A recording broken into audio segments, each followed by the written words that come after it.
नमस्कार। आपके साथ मैं अदिति त्यागी, मेरे साथ शादाब शम्स, उत्तराखंड वक्फ बोर्ड के चेयरमैन। बीते दिनों में बहुत आपने इन्हें देखा सुना है। इनकी दलीलों का इस्तेमाल, मुझे ये कहने में कोई गुरेज नहीं कि बीजेपी के कई राष्ट्रीय प्रवक्ताओं ने किया है। लेकिन शादाब भाई ने सबसे पहले असदुद्दीन ओवैसी के पास 3,000 करोड़ से ज्यादा की वक्फ संपत्ति की बात कही। उन्होंने ये कहा कि किस तरह से अगर वक्फ अमेंडमेंट बिल आता है, जो कि अब एक्ट की सूरत में आ चुका है, किस तरह के फायदे एक गरीब मुसलमान जो है, जो पसमानदा मुसलमान है, उसे होने जा रहा है। तो बहुत बहुत स्वागत है शादाब भाई, टाइम देने के लिए बहुत बहुत नमस्कार, आभार और प्रणाम। शादाब भाई, आज मैं आपसे उन आर्ग्यूमेंट्स के अलग आपसे दो ऐसे राज्यों के बारे में बात करना चाहती हूँ जहां पर मुसलमान जो है उनकी संख्या जो है बहुत ज्यादा है, जैसे कि जम्मू कश्मीर और वेस्ट बंगाल में भी इस वक्त अनरेस्ट देखने को मिल रहा है। आप लगातार ये कहते आए कि पॉलिटिकल मुसलमान, लेकिन जब हम जम्मू कश्मीर जैसे यूटी की बात करते हैं, आपने भी देखा उनकी असेंबली में क्या हुआ, किस तरह के नारे उनकी असेंबली में लगे। हाथापाई तक की नौबत आ गई वहां पे विधायकों के बीच में। खेमे वहां पर साफ बटे दिखाई दिए। महबूबा मुफ्ती जो है वो ये कहती हैं कि भाई ये तो मुसलमानों को टॉर्चर किया जा रहा हो। तो इतनी सी बात पे सवाल उठा रही हैं कि उमर अब्दुल्ला जो सीएम है, उनकी फोटो कैसे आ गई किरण रिजिजू के साथ, जो कि माइनॉरिटी अफेयर्स मिनिस्टर है।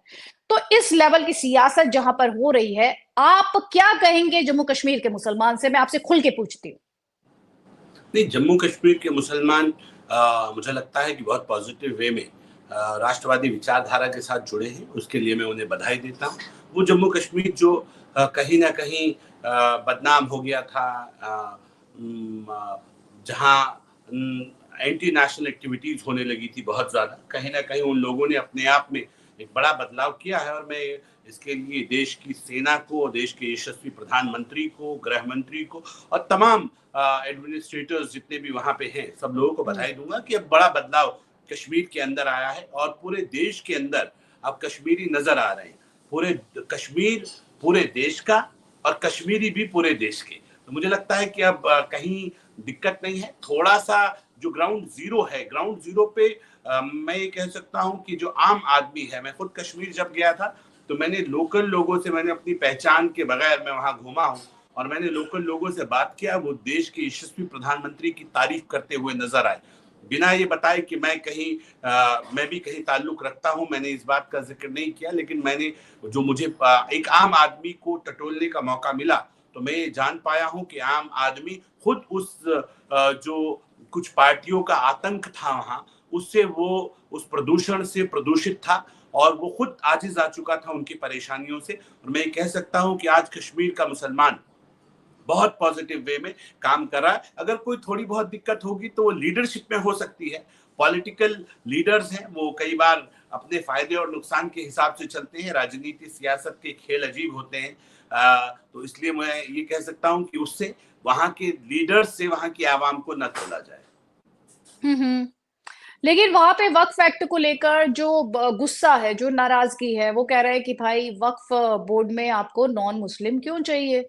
वहां पे मैंने एक नई तरह की दलील देखी। वहां पे मैंने मुसलमान को कहते हुए देखा कि उनको बीजेपी से दिक्कत नहीं है। वो ये कह रहा है कि बीजेपी अपने ही नेताओं को वक्फ बोर्ड में जगह दे दे, अपने ही नेताओं, मुस्लिम नेताओं को उस बोर्ड में जगह दे दे, उन्हें कोई दिक्कत नहीं है। उन्हें दिक्कत है, उनकी आपत्ति इस बात से है कि नॉन मुस्लिम जो हैं उन्हें जगह क्यों मिले। और वो दो एग्जाम्पल्स देते हैं। वो कहते हैं वैष्णो देवी ट्रस्ट जो है वहां पर आप ले आइए वैष्णो देवी बोर्ड में, या फिर जो अमरनाथ श्राइन से जुड़ा हुआ ट्रस्ट है उसमें आप ले आइए नॉन हिंदूज को। तो वो कहते हैं जब वहां पर ये इजाजत नहीं है तो फिर हमें यहाँ पर हमारे बोर्ड में क्यों दखलंदाजी की जा रही है। उनका जो आर्ग्यूमेंट है वो ये है। वो देखिए, कई बार क्या होता है, आपको लगता है कि शायद कुछ लीडर्स हैं तो शायद उनको नॉलेज होगी, वो भी लैक ऑफ नॉलेज के शिकार हो सकते हैं। और कश्मीर के लोग, मुझे लगता है कि वो अब हुर्रियत वाली मानसिकता से बाहर आएंगे, वो एंटी नेशन वाली सोच से बाहर आएंगे। क्योंकि अब हम ये भी जानते हैं कि कश्मीरी पंडितों के साथ क्या हुआ। वो ये जो कट्टरता कश्मीर में फैली थी, उसके लाइंस को हमने देखा कि कैसे कश्मीर जन्नत से जहन्नुम बन गया था। वापस कश्मीर जन्नत बनने की ओर आगे बढ़ रहा है। तो मुझे लगता है कि उन्हें पॉजिटिव रहना चाहिए। अगर दिमागों में ये हुर्रियत कॉन्फ्रेंस और ये इस तरह की नफरतें भरी हैं तो फिर मुझे लगता है कि कश्मीर के भविष्य के लिए अच्छा नहीं है। जो लीडर्स इस तरह की सोच रखते हैं, क्योंकि आम जो कश्मीरी है वो तो ये कह रहा है कि कश्मीरी पंडितों को वापस लाया जाए। जब कश्मीरी पंडित वापस आएंगे तो उनके साथ सब कुछ वापस आएगा। और अगर आप आज भी कश्मीरी पंडितों को भाई मानने के लिए तैयार नहीं है, अगर आज भी हिंदू भाइयों को अपना भाई मानने के लिए तैयार नहीं है, तो अपने गिरेबान में झांक के अपने आप से प्रश्न पूछे कश्मीरी वो नेता जो इस तरह की बात कर रहे हैं कि वो कहाँ खड़े हैं। वो बिल्कुल इस तरह के बयानों से कश्मीर को अनस्टेबल करने की कोशिश ना करें। मेरा अनुरोध है उन लोगों से कि कश्मीर वापस बड़ी मुश्किल से अपने ट्रैक पर लौटा है। वहां राष्ट्रवादी विचारधारा, मेरा तिरंगा लहरा रहा है, शान से लहरा रहा है। इसलिए मेरा अनुरोध है कि कोई भी गंदगी फैलाने की कोशिश ना करे। आज जहां एक तरफ ये दो मुही बात नजर आती है, एक तरफ आप कहते हैं कि आप हिंदू जो हमारे कश्मीरी पंडित हैं उनको भाई मानते हैं और वापस कहते हैं कि उनको वापस घाटी में बसाना चाहिए, उनको वापस आना चाहिए। दूसरी तरफ आप एक गैर मुस्लिम के नाम पे वक्फ में लोगों को जोड़ने से आप गुरेज करते हैं, तो ये बताता है कि आपको दिक्कत है। हाँ, आपने ये कहा कि श्राइन के अंदर गैर मुस्लिम अगर आप वहां जोड़ रहे हैं तो गैर इनमें भी हिंदू, आप गैर हिंदू वहां जोड़ रहे हैं, तो यहाँ गैर मुस्लिम जोड़िए। हम बड़ी जिम्मेदारी से इस बात को कह रहे हैं। हम कहीं गैर हिंदू नहीं जोड़ रहे हैं किसी श्राइन में, किसी भी श्राइन में हम नहीं किसी नहीं, तो भी। यही तो कहते हैं, यही तो कह रहे हैं ना शादाब भाई कि आप किसी श्राइन में गैर हिंदू को तो जगह देते नहीं है, तो हमारे वक्फ में गैर मुस्लिम का क्या काम है? यही तो आर्गुमेंट है कह उनका। रहे हैं हम किसी भी मुस्लिम श्राइन में किसी गैर मुस्लिम को जगह नहीं दे रहे हैं, यही बता रहा हूं मैं। नहीं दे रहे। अच्छा, गृह मंत्री ने इस बात को पार्लियामेंट के अंदर कोट किया है। हम किसी भी श्राइन में किसी गैर मुस्लिम को जगह नहीं दे रहे हैं, क्योंकि श्राइन में मान लीजिए एक दरगाह है, हजरत बल है, हजरत बल का एक श्राइन है, उसमें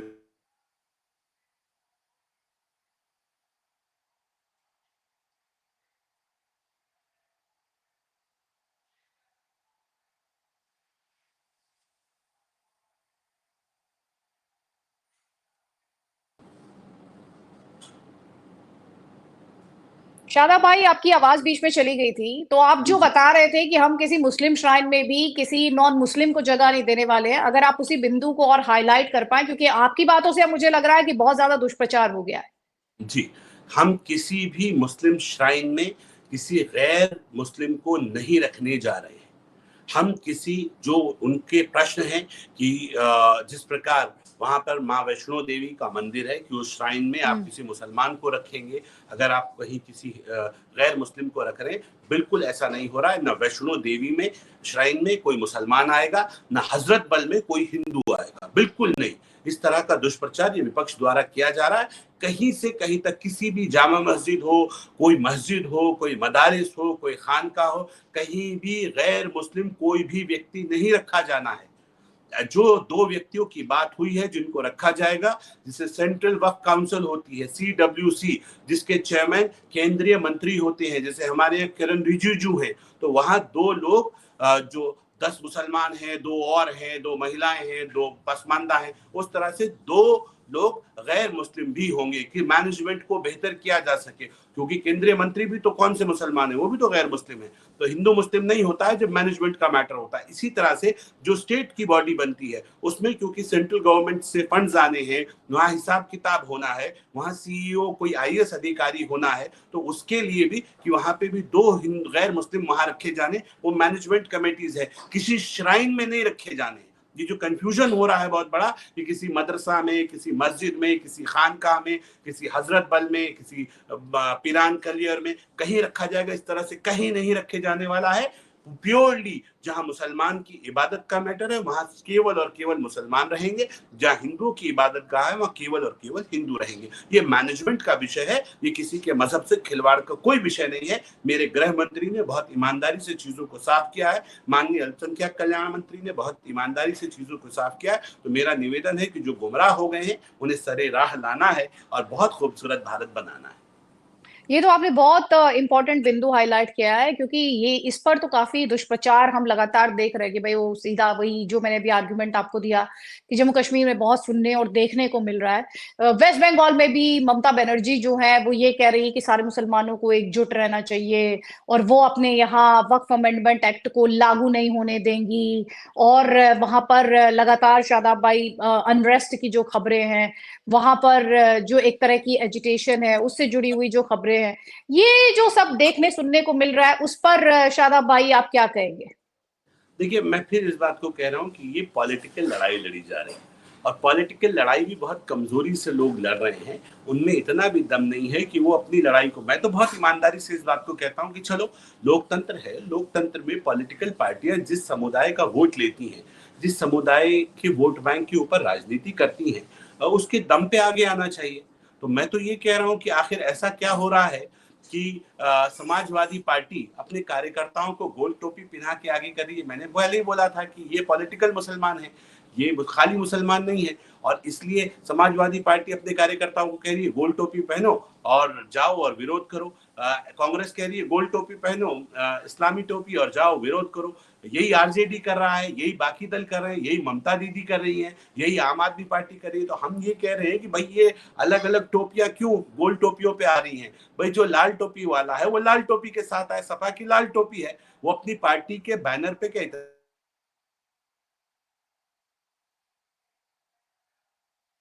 हम्म। आए ना।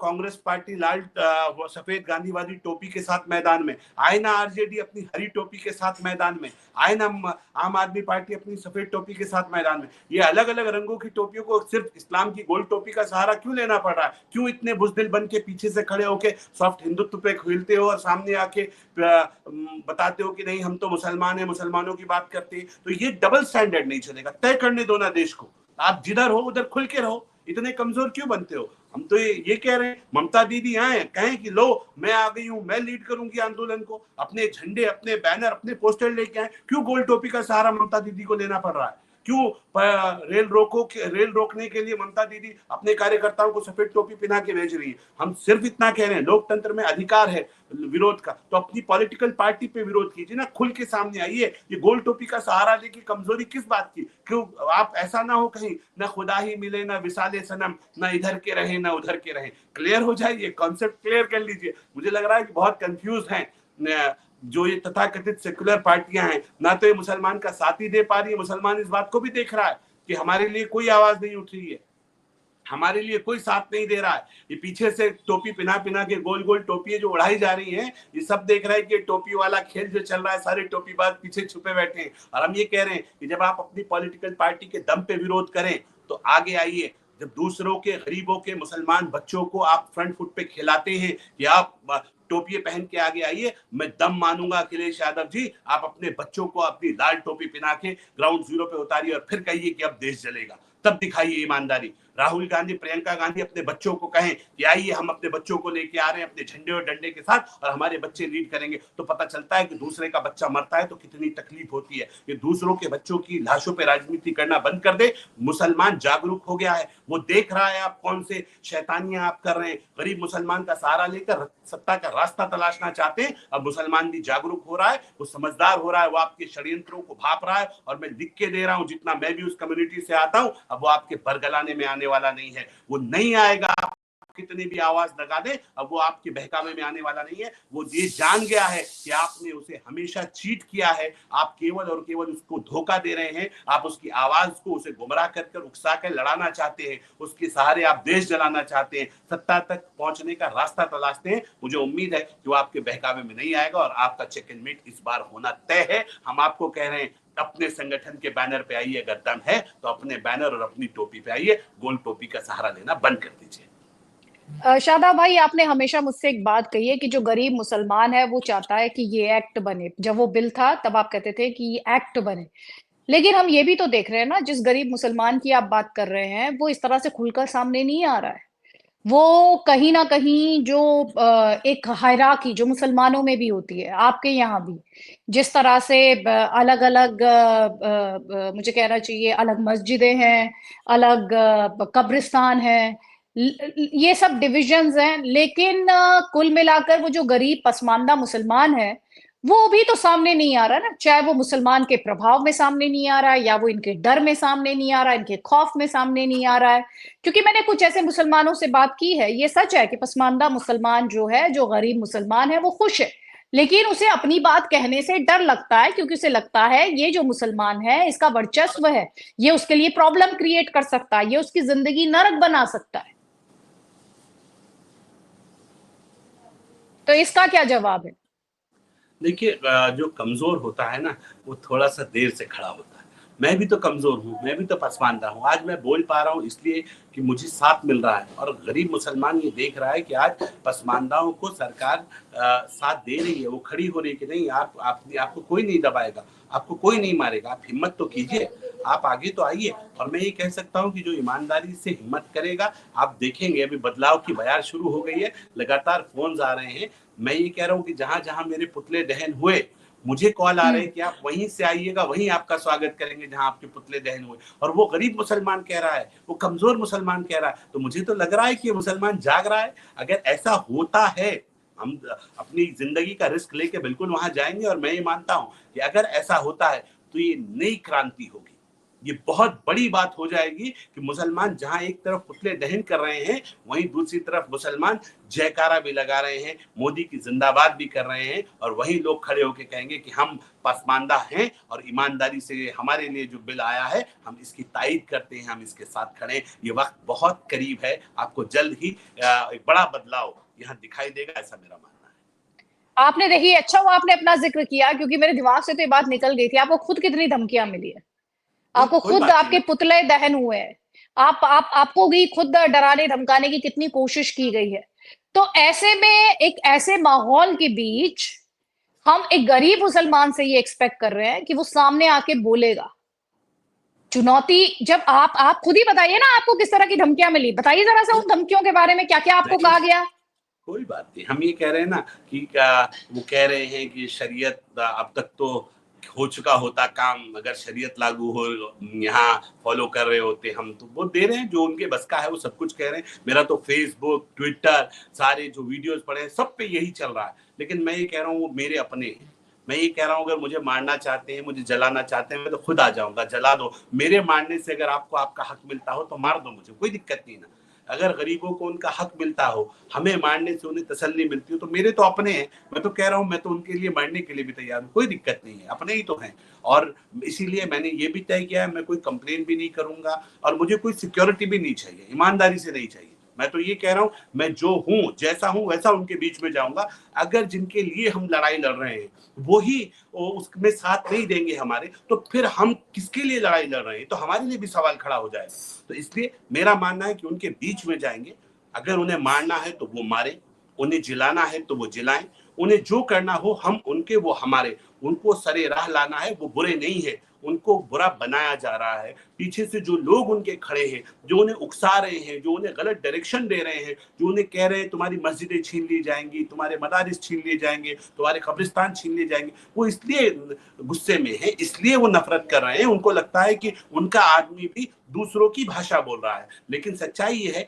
कि हम हक की बात बोल रहे हैं, हम सच बोल रहे हैं, और इसलिए हमें अपने ऊपर कॉन्फिडेंस है, और हमें ये मालूम है कि जिंदगी और मौत का फैसला वो करता है, वो है ना ऊपर वाला, वो तय करेगा। जब तक मेरी जिंदगी है मुझे कोई छू नहीं सकता, और जब मेरी मौत आएगी मुझे कोई बचा नहीं सकता, कितनी सिक्योरिटी हो, कितने लोग हो। इसलिए अपने लोगों के बीच में बिना सुरक्षा के हम उनके बीच में जाएंगे, बड़ी ईमानदारी से बात करेंगे, परिणाम जो हो वो स्वीकार्य होगा। उनके बीच में जाएंगे, जिनके लिए लड़ाई लड़ रहे हैं उन्हें कन्विंस करेंगे, और मुझे उम्मीद है कि वो अपनी लड़ाई को, ये लड़ाई उनकी है, लड़ हम रहे हैं, क्योंकि मैं और वो अलग अलग नहीं है, हम एक हैं। और हमें मालूम है कि इस गरीब समाज को अगर मुख्य धारा में जोड़ना है तो ईमानदारी से इनकी लड़ाई को लड़ना पड़ेगा। बहुत ईमानदारी के साथ हम इस लड़ाई को लड़ रहे हैं, खुदा को हाजिर नाजिर जान के इस लड़ाई को लड़ रहे हैं, और मुझे उम्मीद है कि रास्ता यहीं से निकलेगा। नहीं, लेकिन शादाब भाई एक बात तो बताइए, ये मुसलमान की मन माफिक बात ना हो तो नौबत ये शरीयत तक क्यों चली जाती है? मुसलमान वो के मन माफिक बात ना हो तो नौबत, आप इस केस में आपको डराया धमकाया जा रहा है, पर हमने पहले भी देखा है, ये बात सड़क पर आने पे क्यों आ जाती है? या ये लेकिन वायलेंस की तरफ क्यों जाने लगती है? क्या दिक्कत है मैं भाई? मैं ये कह रहा हूँ, ये एजुकेशन की कमी है, लैक ऑफ एजुकेशन। जो पढ़े लिखे लोग हैं, जो पीछे बैठे हैं, अभी तक आपने सुना कि कोई लीडर मरा हो? जब भी मरते हैं तो मासूम जो बच्चे आ जाते हैं आगे, वो शिकार बन जाते हैं, उनके उनके साथ मिसहैपनिंग हो जाती है, और जो करू होते हैं, जो कर्ता होते हैं, पूरे खेल के रचयिता होते हैं, वो सेफ जोन में रहते हैं, उनका कुछ नहीं बिगड़ता, क्योंकि वो समझदार है, वो पढ़े लिखे हैं, उनको मालूम है कब क्या होना है। उनके बच्चे नजर नहीं आते, एक गरीब का बच्चा नजर आएगा, कोई मिसहैपनिंग होगी तो गरीब के बच्चे से होगी, कोई जेल जाएगा तो गरीब का बच्चा जाएगा, मुकदमे लगेंगे तो गरीब का बच्चा होगा। और इनके बच्चे तो विदेशों में पढ़ रहे हैं। हम ये कह रहे हैं कि उनको जिस तरह से बरगलाया जाता है, जिस तरह से वास्ते दे दे के, दुआओं के बहानों से गुमराह किया जाता है, वो कम्युनिटी, क्योंकि जज्बाती कम्युनिटी है, अपने आप को कमजोर समझती है, तो जल्दी गुमराह हो जाती है। लेकिन हम बहुत ईमानदारी के साथ घर घर जाएंगे, इलाकों में जाएंगे, मुसलमानों को जिम्मेदारी से समझाएंगे। पूरी तैयारी हमारी हो चुकी है, हम डरने वाले नहीं है, हम दबने वाले नहीं है, अपनी आवाज को नीचे तक पहुंचाएंगे, और हमें उम्मीद है कि शादाब भाई एक एक बात बताइए, बदलाव जरूर होगा। ठीक है मैं आपसे क्या कह रही हूँ, आपने कहा ये जज्बाती कम्युनिटी है, ये खुद को कमजोर समझती है, प्लीज मेरे शब्दों को अन्यथा ना लीजिएगा। इस कम्युनिटी को जितना हाथों में रखा गया है, इस कम्युनिटी के अपीजमेंट को जितना इस देश ने देखा है, that too at times at the cost of majority, अब उसके बाद भी आपको आप ये क्या एक्सप्लेनेशन हो सकता है कि ये लोग ये पढ़े नहीं, ये जज्बाती हैं, इन्हें गुमराह किया जा रहा है? क्योंकि at the end of the day, चाहे वो हिंदू हो, चाहे वो मुस्लिम, इस देश का कोई भी सिटीजन हो, मजहब में मैं तो जाती नहीं, ठीक है, जिम्मेदारी तो उसी की है ना। आप ऐसे लोगों को क्या कन्विंस करेंगे? अब आपने खुद ही कहा कि जज्बाती हैं, ये पढ़े नहीं है, अब आप जाके ऐसे लोगों को क्या कन्विंस करेंगे जिनके जो धागे हैं, जिनके जो स्ट्रिंग्स हैं, वो तो बैठ के पॉलिटिशियन खींच रहे हैं, तो कैसे कन्विंस करेंगे आप? और ये वो लोग हैं जो सरकारी योजनाओं का लाभ लेते हैं, इनमें सेंस ऑफ एंटाइटलमेंट भी है, मुझे गलत मत समझिएगा, इनमें सेंस ऑफ एंटाइटलमेंट भी है। ये कहते हैं अजय मोदी हमारे लिए कोई अलग से थोड़ी का, सरकार हमारे लिए कुछ ऐसा क्या कर रही है, हम टैक्स देते हैं ना, हम बिस्किट का पैकेट लेते हैं तो उसमें टैक्स लगता है, हम ये लेते हैं तो इसमें टैक्स लगता है। तो ये तो सेंस ऑफ एंटाइटलमेंट है सर, कि भाई मैं तो ये करता हूं, वो करता हूं। सर ये कब तक चलेगा? ये सेंस ऑफ एंटाइटलमेंट क्यों है?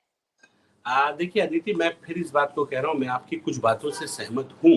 मैं आपकी बात को ये जरूर मान रहा हूँ कि जो लोग हमने देखा है, इसलिए इस बात को बड़ी जिम्मेदारी से बोल रहा हूँ, कि 5 साल तक जो लोग ईमानदारी से योजनाओं का लाभ ले रहे होते हैं, जब चुनाव आता है तो वो पलट जाते हैं। सवाल उठता है कि क्यों पलट जाते हैं? मस्जिदों के अंदर दुआएं शुरू हो जाती हैं, और दुआओं करने वाले जितने भी बैठे हैं, ये मिंबरों पे जिनके कब्जे हैं, वो सारे अशराफ हैं मैक्सिमम। और जो वो बैठ के जो पॉलिटिकल लाभ लेते हैं, वो जो पढ़ी लिखा एलीट क्लास है हमारा, जो पॉलिटिक्स के रास्ते पे पीछे से संसद जाना चाहता है, जो इन कम्युनिटी के अपने आप को सरबराह समझते हैं, जो पिछले रास्ते से राज्यसभा पहुंचते हैं, वो तमाम लोग जो पॉलिटिकल पार्टियों को वोट बैंक इकट्ठा करके देते हैं, उनके पास बहुत बड़े मैनेजमेंट्स हैं, और वो लोग प्यार से, पैसे से, डराकर धमकाकर वोट को ट्रांसफर कराना जानते हैं। अभी हमारी बदकिस्मती ये है कि अभी तक हम मुसलमानों में तो पहुंचे, लेकिन हम उनकी जड़ों तक नहीं पहुंचे। इस बार पहली बार वक्त के माध्यम से हम जड़ों तक पहुंचेंगे। जब जड़ों तक आप पहुंच जाएंगे, जब लास्ट मोमेंट पे मुसलमानों के यहाँ दुआ होती है ना, कि जब पता चला चुनाव से पहले आखिरी जुमा है और वहां दुआ होती है, अल्लाह हिफाजत फरमा, अल्लाह ये दुश्मनों से हमारी हिफाजत फरमा, या अल्लाह पाक उनसे हमारी हिफाजत फरमा जो हम पे जुल्म करना चाहते, तो वो इस तरह का माहौल बना देते हैं कि सामने वाली सरकार ने जिसने 5 साल सब कुछ दिया, वो जालिमों की सरकार है।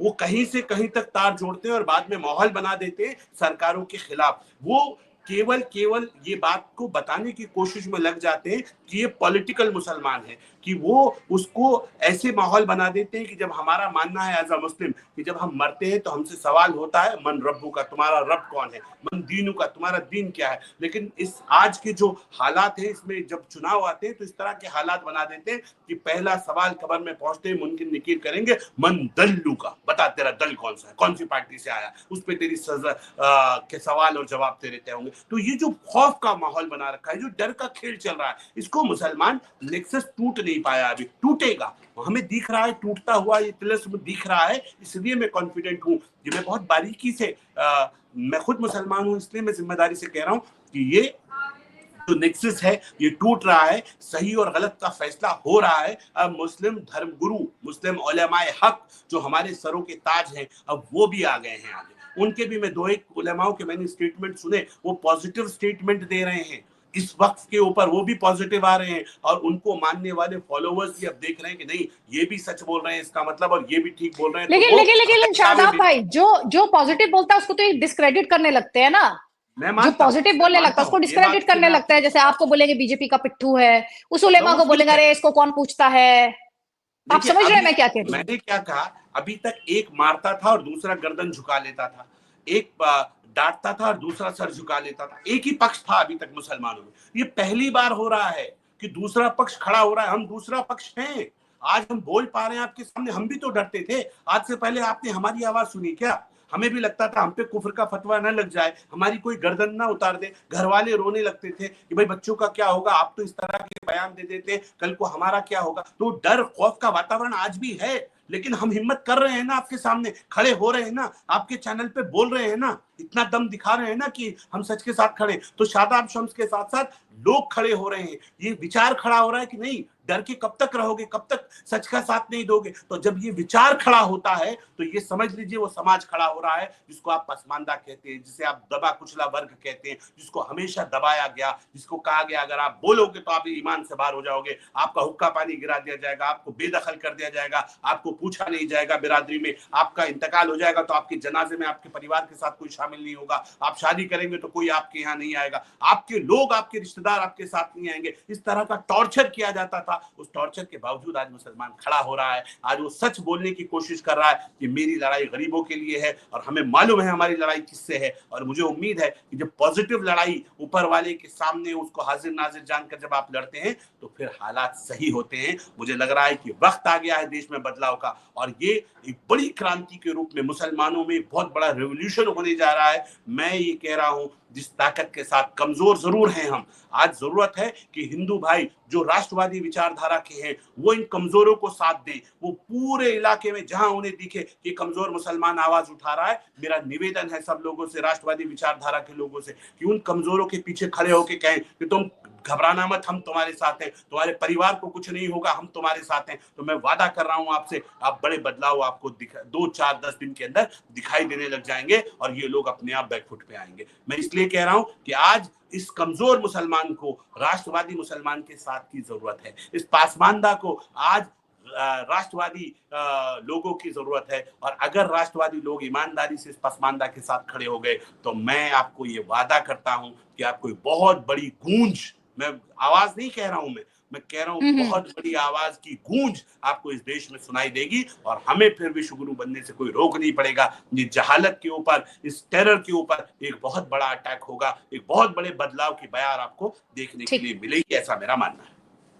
बहुत बहुत शुक्रिया शादाब भाई, मोर पावर टू यू। और बहुत अच्छा होगा इस देश के लिए कि अगर सकारात्मक सोच वाले सिर्फ मुसलमान ही नहीं, हिंदू भी, सभी आगे बढ़े और ये जो अपीजमेंट है इससे ऊपर लोग बढ़े, ये जो सेंस ऑफ एंटाइटलमेंट है ये लोगों में खत्म हो और एक रिस्पॉन्सिबल सिटीजन की फीलिंग आए। हम समझें कि भाई हम 21वीं सदी में रहते हैं और इस देश को भी हमें आगे ले जाना है, सिर्फ मजहबी मुद्दों में फंसकर नहीं रह जाना है। और अगर कोई रिफॉर्म आ रहा है तो उसे खुली सोच के साथ देखना है, खुली नजरों से देखना है, पॉलिटिकल पार्टियों के संकीर्ण दृष्टिकोण के माध्यम से नहीं।